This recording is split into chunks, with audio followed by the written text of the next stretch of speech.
Hey, Soul Survivors. First, I have some exciting news before we get into today's topic. We are going to have a podcast interview with Sven from Badass Counseling. So if you guys have any questions, fascinating. And I'm so excited about this. Also, if you guys know anybody that I could do a podcast with, the more we expand out, the larger our community grows. And we're here to get your answers to some of your questions. So, women cheating.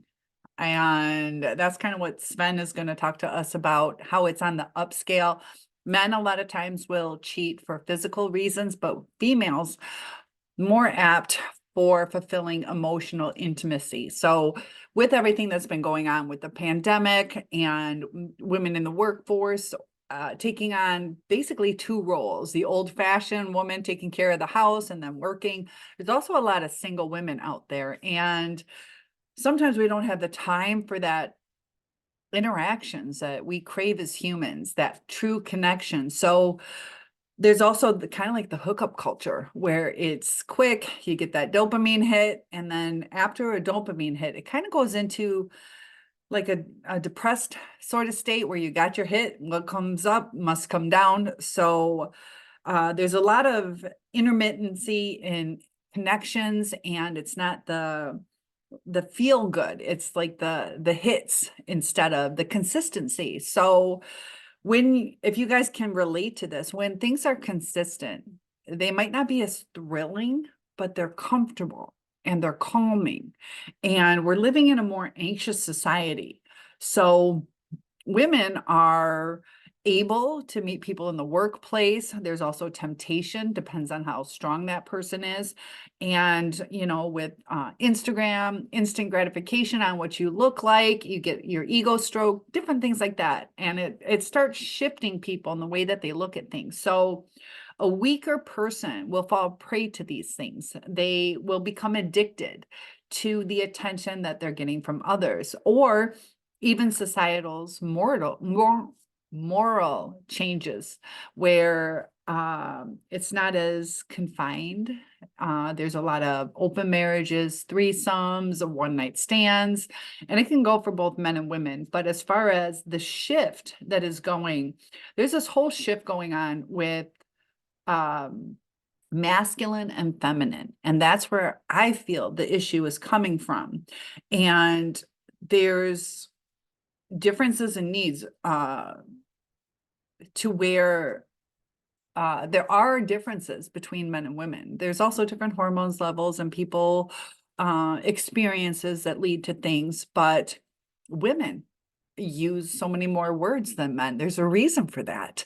We are genetically different, and the different hormones that we have, the different fluctuations. And it's interesting how women can start to be on the same cycle when they're around each other, that there is something to different vibrations. And it's interesting how the intertwinement, and also how the people that you're around can affect you, different vibrations. Sometimes it's subtle and you don't even realize it, or they might tell you certain stories that start to sound exciting to you and you might want to try that. So we do have a bigger group of people now as women, the workplace, and online exposure to where we're not as innocent or naive as we used to be. We see everything in the world. And we also can sometimes absorb some of the negativity, whether it's through the news or devastation or the pandemic. And that can cause a shift to where we don't feel as good and we might be trying to fulfill certain needs. So when women are in a healthy relationship, or they say happy, I don't mean healthy. So they can be happy in the moment, but they still are chasing that thrill. And, a lot of people fall prey to temptation and the increase in drug use and alcohol, also the availability, socially more accepted. And so we all want to feel loved. We all want to feel appreciated. And, you know, there's a part that we get from our partner But there's also a part that we have to bring to the table for ourselves, that we're not seeking to be saved or remaining debilitated to where we can't function on our own, where we're codependent. When you're codependent, let's say you're, it'll cause resentment in either you or them, depending on which end of the codependency that you are. So little shifts can have profound effects. So when a woman is broken, and this can go for guys too, but they seek to fill a void. And, you know, there's ways to fill the void. And part of that is by appreciating what you have, looking at the positives of it instead of the negatives. So if you have a husband, you can look at what a great thing that you have, whether it's the security or somebody to talk to or whatever it is. But when you start looking at, the little things, he didn't say good morning to me this morning.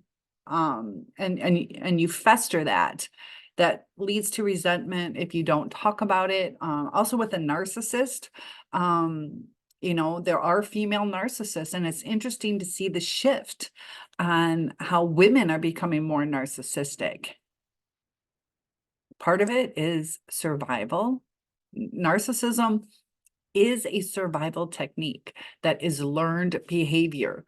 So some of it's somewhat instinctual too, but women in the workforce, now they're, becoming more masculine, and also in the home, whether they're single and having to take care of both ends, that were traditionally masculine and also the feminine. So with the shift, there's different expectations too, and it's kind of undefined. So now there's a little confusion on when have we made it, so we're always searching.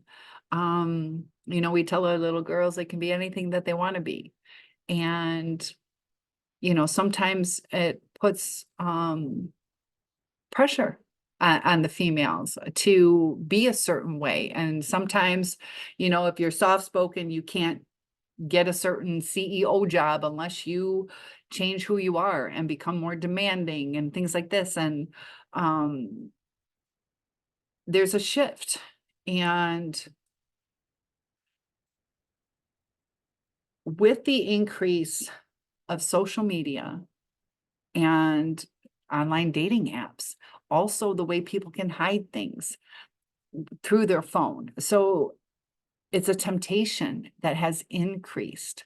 So men fall prey to it, women fall prey to it, but we're going to talk to Sven about why there's an increase, and I'd like to know what you guys would like to talk about. He's seen from both sides, whether he was cheated on or he cheated, or he says that he's been with 25 women, whether it was emotional or sexual, 25 women, and he saw patterns in the behavior. So we're going to talk about that. I'm super excited. Let me know any questions you would like to have before I begin this podcast, or ongoing. Hopefully Sven and I develop a ongoing relationship to where we can discuss certain things, but he has some really good advice. And like I said, I'm willing and hopeful to do more podcasts with different people. Let me know what you'd like to learn. I'll see you in the next video.